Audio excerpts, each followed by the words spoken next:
Assalamualaikum warahmatullahi wabarakatuh. Perkenalkan, nama saya Kisya Kirana Nurzaman dari kelas 10 Perbankan 2 dari kelompok 4, dan di sini saya akan menjelaskan tentang materi dampak penjajahan dari bangsa Indonesia dalam bidang pendidikan.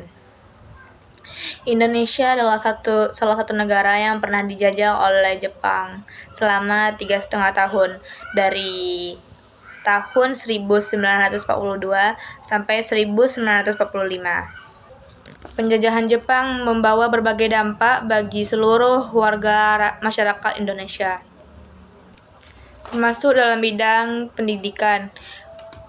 Sebelum kedatangan Jepang, Indonesia telah dijajah duluan oleh Belanda selama 3 abad.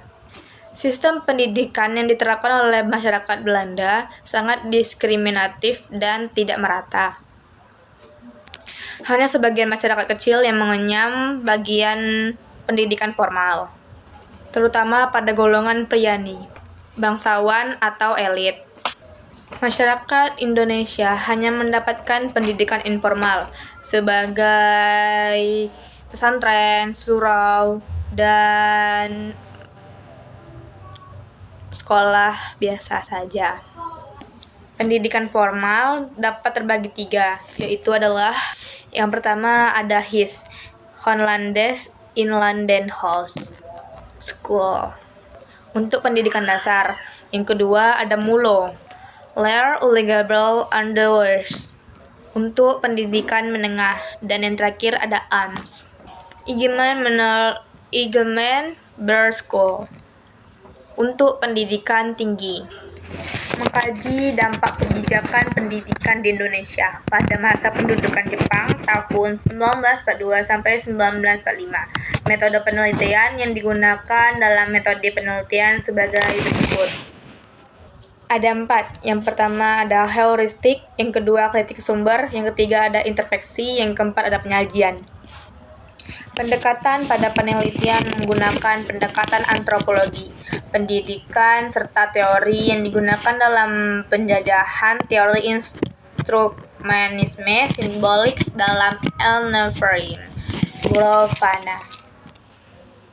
Adapun akibat dari penjajahan bangsa Jepang ke bangsa Indonesia dalam bidang pendidikan ada 4. Yang pertama, perubahan pada kurikulum pendidikan. Jepang memperkenalkan kurikulum baru yang menekankan pada pelajaran-pelajaran seperti matematika, ilmu pengetahuan alam, serta kemiliteran. Sementara pelajaran yang lainnya dianggap tidak ada dan tidak terlalu penting, seperti bahasa Belanda seluruh serta. Yang kedua, ada peningkatan jumlah sekolah yang dibangun. Jepang berupa pembangunan banyak sekolah tinggi dan universitas yang menjadikan pengguruan unggul, seperti Universitas Gadjah Mada di Yogyakarta dan Ilmu Teknologi di Bandung. Yang ketiga, menerapkan sistem pendidikan wajib. Jepang menerapkan pendidikan wajib untuk anak-anak usia sekolah Indonesia. Akan tetapi, pada kenyataannya masih banyak anak-anak yang tidak dapat mengenyam pendidikan secara formal. Alasannya seperti faktor ekonomi. Dan yang keempat, ada peningkatan kualitas guru. Jepang juga meningkatkan kualitas guru dalam kegiatan belajar mengajar, dan masih banyak guru yang masih ada di dalamnya namun tidak terlalu pandai dalam mengajar. Dampak negatif dari penjajahan di bidang pendidikan: berkurangnya masyarakat di bidang murid dan guru yang ikut serta mengajar dan ajar, disebabkan karena tidak semua sekolah dibuka dan ada pengguruan baru. Guru harus dilatih kembali dengan penggunaan bahasa Jepang. Dan dampak positifnya adalah pendidikan Jepang yang lebih maju dan lebih modern yang dibuat oleh bangsa Jepang. Mereka memberikan pelatihan untuk guru tenaga kerja yang akan melakukan pengajaran di sekolah-sekolah itu. Dan selain itu, Jepang juga memperluas akses pendidikan di bidang pendidikan yang ada di sekolah-sekolah lainnya. Akibat penduduk Jepang yang ada di bagian pendidikan. Yang pertama, para murid harus bisa bahasa Jepang. Murid mempelajari adat istiadat Jepang, lagu, dan lain-lainnya. Bahasa Indonesia sebagai bahasa penghantar di beberapa sekolah. Perkembangan perguruan tinggi memulai kemunduran. Dan yang terakhir, para pelajar diwajibkan untuk mengikuti militer. Simpulan penelitian sebagai berikut.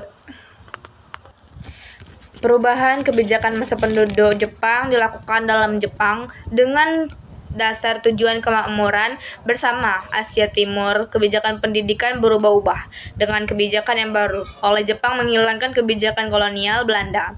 Pemerintah Jepang dengan serius menghapus pengaruh yang ditinggalkan oleh Belanda dengan mengubah aspek-aspek tertentu.